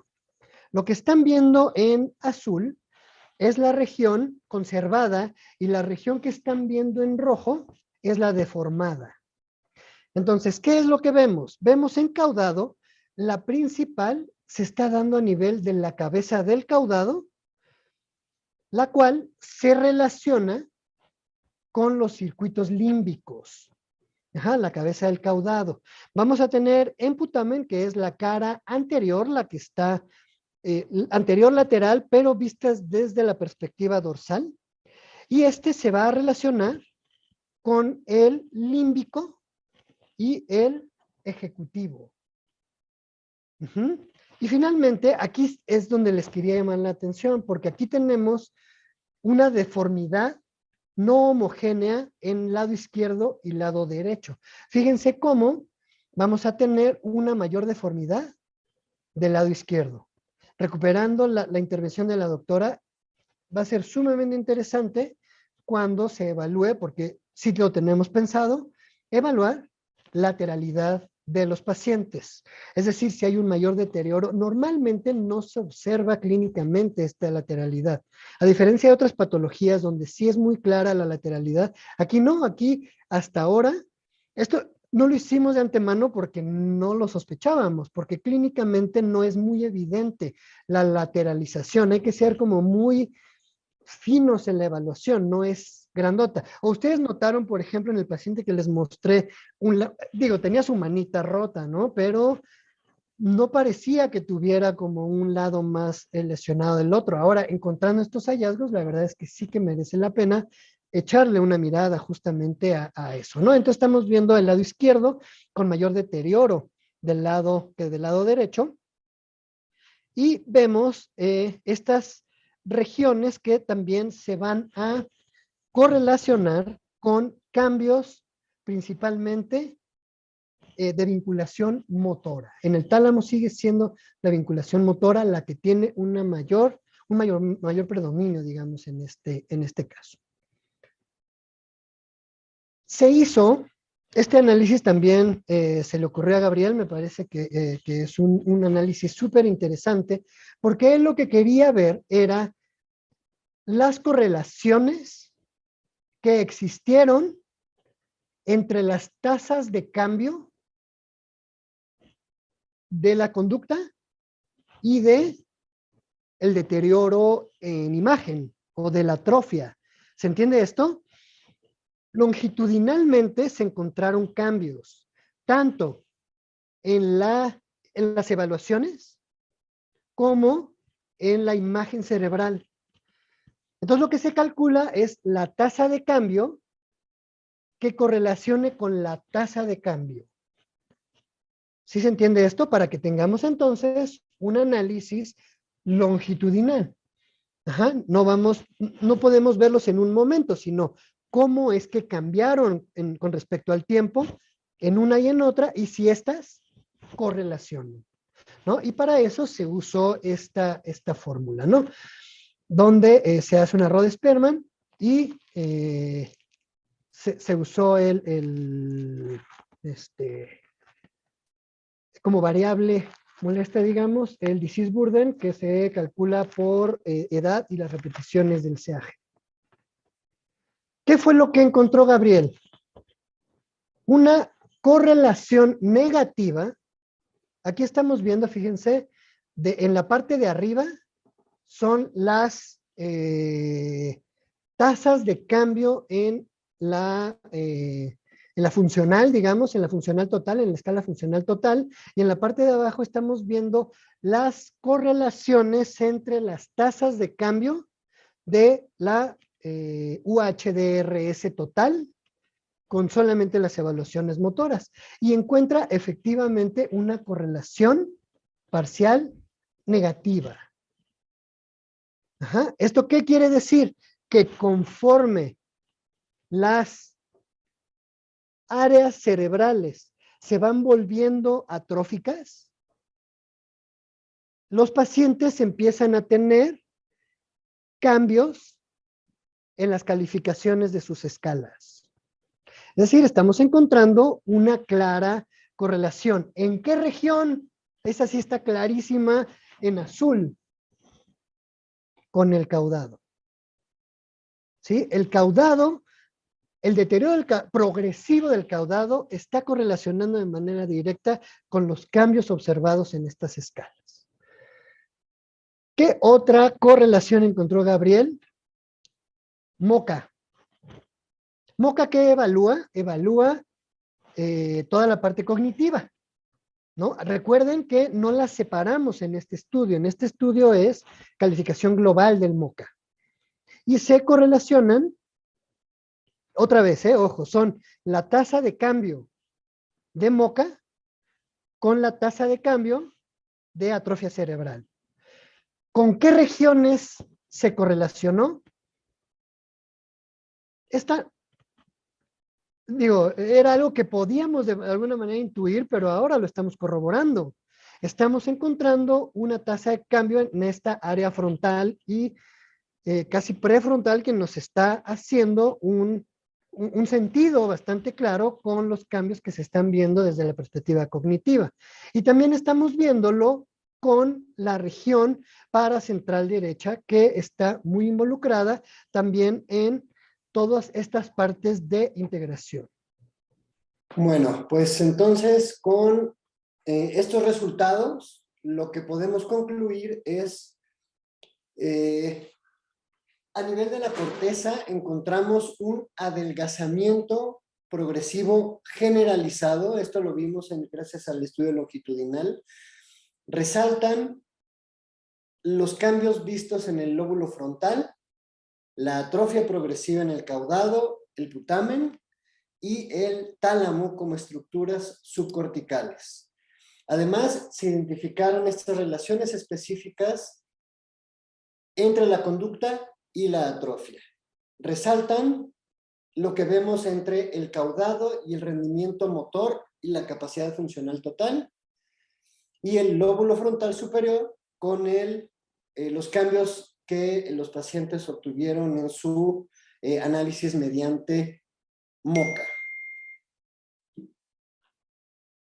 Esto, no sé por qué no pasa, ahí está. Podemos hacerlo un poquito más grande. La tasa de cambio de la atrofia volumétrica del núcleo caudado, la corteza frontal superior y las cortezas paracentrales es interesante porque podríamos utilizarlos como un biomarcador de neuroimagen para que nos ayude justamente para lo que platicábamos, que es evaluar la progresión de la enfermedad y el declive motor y cognitivo, respectivamente. Es decir, vamos a utilizar estas regiones cerebrales como los cambios en el volumen de estas áreas cerebrales como un biomarcador que nos ayude a predecir justamente hacia dónde van los cambios en nuestros pacientes para que nosotros podamos de alguna manera incidir de manera pronta en el tratamiento del paciente, ¿no?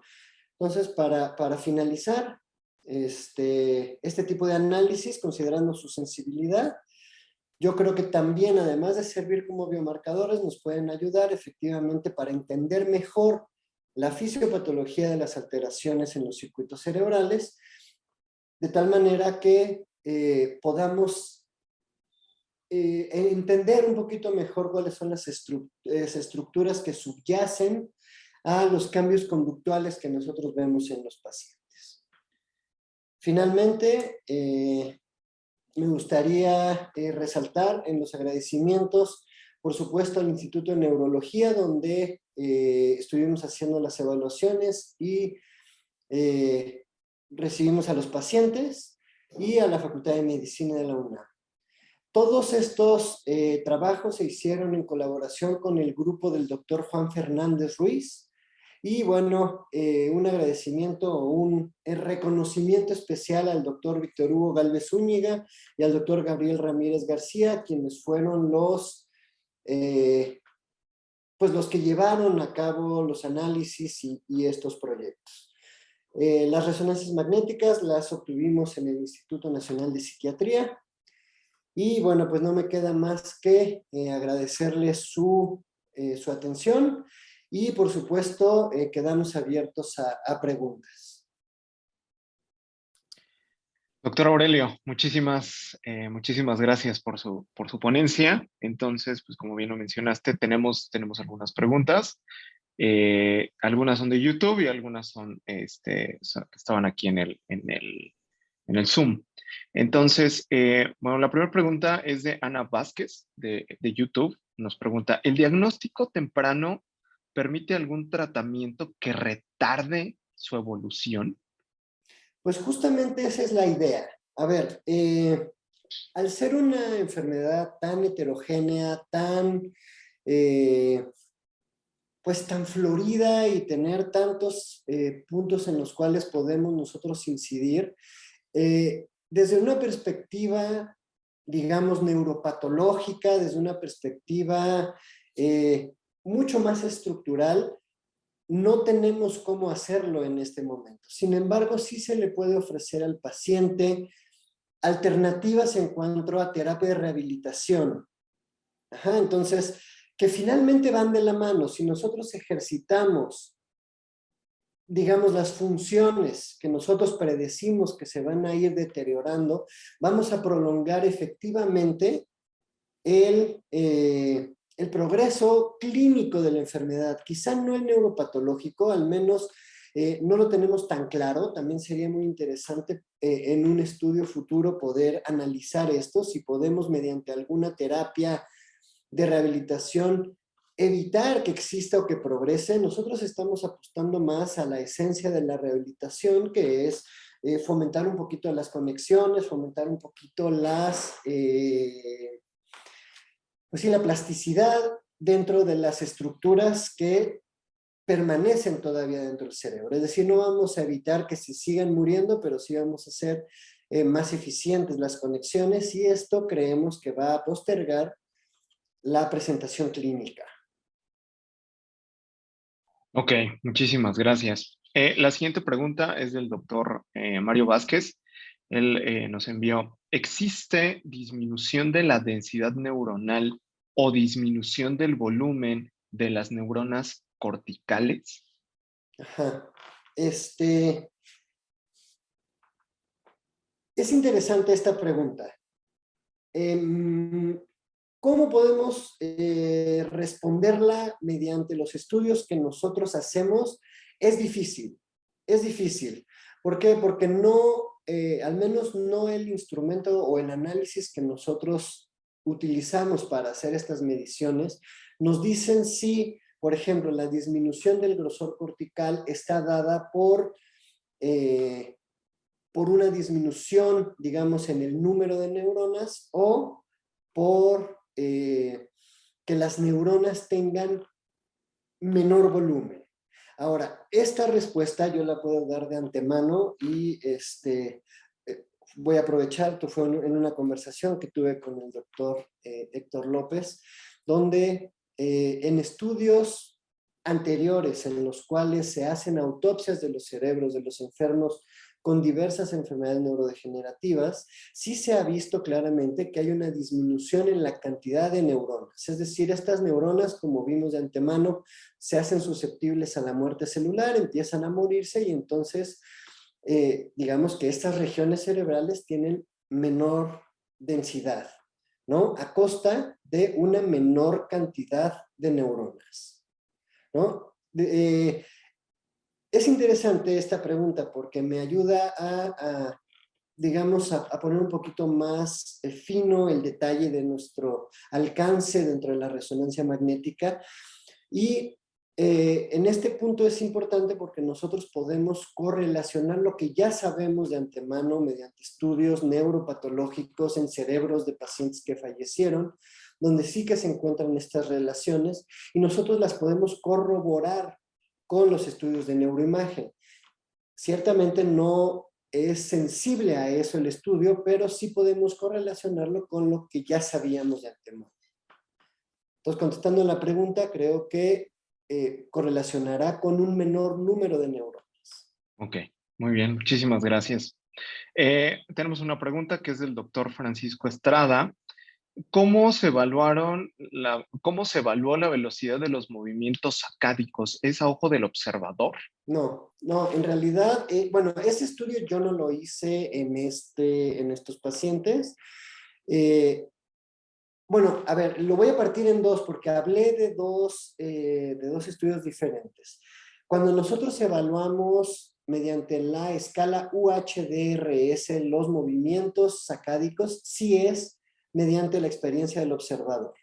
Entonces, lo que nosotros plasmamos en nuestro estudio sí es solamente de acuerdo a la experiencia que tiene nuestro evaluador. Afortunadamente contamos con especialistas no son solo médicos, son neurólogos y además son especialistas en la clínica de movimientos anormales. Entonces, en realidad son personas o profesionales con mucha capacitación para hacer esta evaluación. Ellos además se someten digamos, a ciertos parámetros de unificación de criterios para aplicar correctamente estas evaluaciones.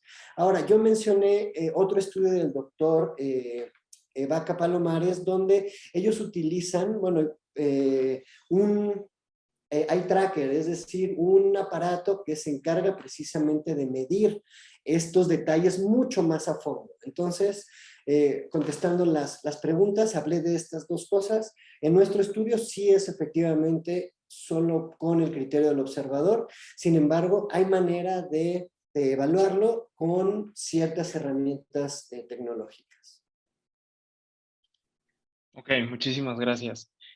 También nos mandó posteriormente otra pregunta que nos dice, ¿el voxel se puede considerar como un píxel cúbico? Y si esto tiene que ver con el tipo de tejido.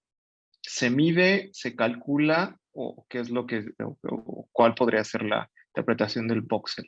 Del voxel. Sí, Ajá. efectivamente, lo podemos hacer la analogía con el píxel, solamente que el píxel es de 2 dimensiones, ¿no? Que es lo que nosotros vemos en las pantallas, en las fotografías, etcétera, donde solamente estamos viendo 2 dimensiones.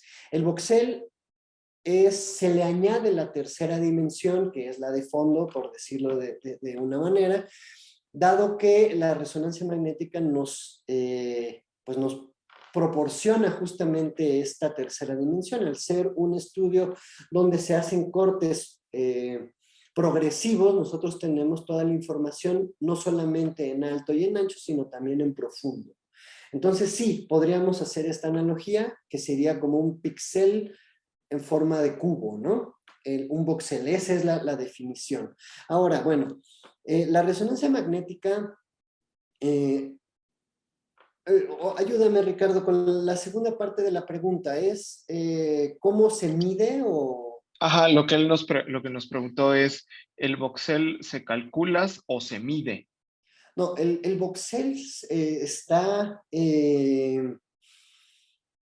digamos, predicho. Esa es la forma mediante la cual se toman las imágenes, ¿no? Y nosotros programamos el tamaño del voxel, ¿no? Entonces, este es, digamos, un parámetro que nosotros programamos dentro de la captura, digamos, de las imágenes, ¿no? Nosotros, sí, bueno, programamos el tamaño del voxel que nosotros queremos. En este caso es de 1 por 1 por 1 milímetros. Ese es el tamaño del voxel que nosotros trabajamos para hacer este tipo de análisis y se programa dentro de pues sí, la captura, digamos, de la información o de los datos de que vienen en el resonador. Entonces, así es como nosotros lo hacemos y bueno, sí, efectivamente, ya la información que tiene cada uno de estos voxeles la comparamos. Ajá. Recordemos que estos estudios, digamos, que se traducen a tonos de grises. Y entonces, mediante y estos tonos de grises están relacionados con el tiempo de resonancia de cada uno de los tejidos. Nosotros tenemos o conocemos o podemos separar de manera general para no meterme en detalles más profundos. sustancia gris, sustancia blanca y líquido cefalorraquídeo. Ese es como el principio fundamental y el que más nos ayuda además desde una perspectiva clínica.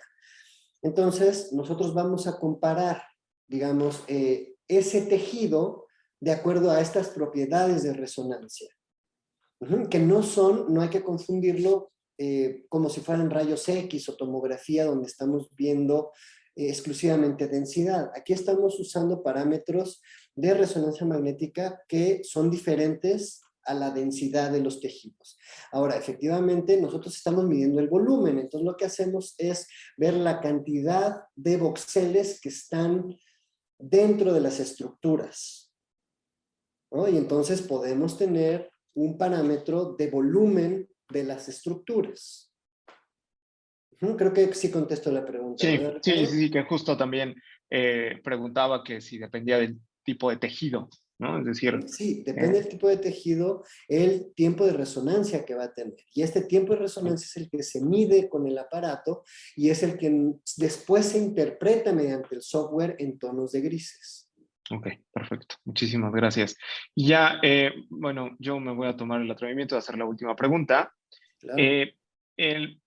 ¿Tu estudio se pudiese ver beneficiado, y es parte en relación a un comentario, una pregunta que me hacía una de mis exalumnas que estaba aquí en el auditorio, si se puede ver beneficiado y si pudiese explicar, por ejemplo, el PET, o sea, qué información podría o si se pudiese dar o beneficiar, aparte de la resonancia magnética, o si serviría, yo le agregaría, más bien, te ayudaría en tu estudio a hacer no nada más resonancia, sino tomografía por emisión de positrones, por ejemplo. Claro, claro, por supuesto. Es una técnica diferente a la que les mostré en este seminario, ¿no? En este seminario hablé exclusivamente de cambios morfológicos, ¿no? Y estamos utilizando resonancias magnéticas desde la perspectiva anatómica. En este caso no nos metimos en ningún análisis funcional. La resonancia magnética sí tiene la capacidad de hablarnos también de función, pero no hicimos esos análisis en este caso. Ajá, entonces, bueno, te lo platico. Esto es una línea de investigación que estamos desarrollando en el laboratorio. Sí estamos trabajando también con análisis funcionales mediante resonancia magnética y por supuesto, también anteriormente hemos trabajado sobre todo con modelos animales el PET. El PET nos ofrece otro tipo de información igual de valiosa y por supuesto que vendría a contribuir y aportarle a esto, ¿no? De hecho es un poco el objetivo que se tiene dentro del grupo de laboratorio, tener o contar con estas herramientas, ¿no? Recordemos que el PET no nos ayuda desde la perspectiva anatómica, sino que nos ayuda a localizar funcionalmente regiones en el cerebro que están captando estos radiofármacos que se utilizan dentro del PET. Entonces, efectivamente, tendríamos que desarrollar una pregunta específica para contestar con la herramienta del PET. En este caso, la pregunta que teníamos es si hay cambios en la morfología o en el volumen de las estructuras cerebrales. Eso no nos lo puede contestar el PET.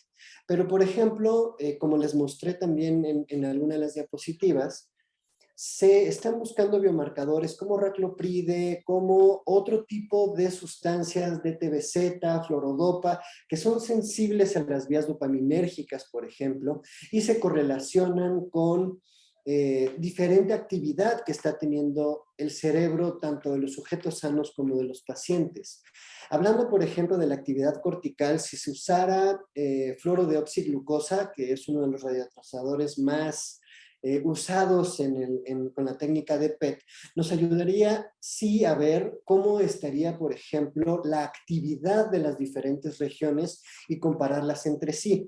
Entonces sí, efectivamente nos contribuye a esto, pero tendríamos que tener una pregunta diferente para contestarla con estas técnicas, ¿no? Por supuesto, ¿no? Todo esto es algo que suma y que queremos, de hecho, incluir dentro de nuestros proyectos. Excelente, doctor Aurelio. Muchísimas gracias.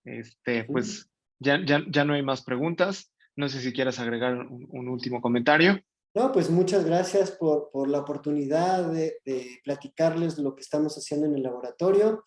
Gracias a ti, gracias a Julieta, al departamento, a todos los que estuvieron presentes, que hicieron preguntas en el auditorio, a las preguntas de la audiencia a distancia. Y bueno, pues quedo a sus órdenes y les agradezco mucho su atención y la invitación. Al contrario, muchísimas gracias. Y pues bueno, para toda la audiencia, les recordamos que va a seguirse presentando la serie de seminarios, son mensuales. En el mes de julio no habrá seminario debido a las vacaciones administrativas de la universidad, por lo que el siguiente seminario se programa para la tercera semana del mes de agosto. También les recordamos que para que puedan optar y que les podamos entregar una constancia de asistencia a los seminarios, es a partir de la primera vez que se inscriben y es anual. Por lo tanto, deberán tener un 80% de asistencia para que puedan, al finalizar este año, ser acreedores a la constancia del ciclo de seminarios del Departamento de Fisiología. Sin nada más que agregar, a nombre de nuestra jefa de departamento, de la doctora Julieta Garduño, y de aquí de la Coordinación de Investigación del Departamento, agradecemos muchísimo su asistencia y esperamos que pasen un excelente día. Muchísimas gracias, Aurelio. Muchísimas gracias. Gracias, Ricardo. Hasta pronto. Hasta pronto.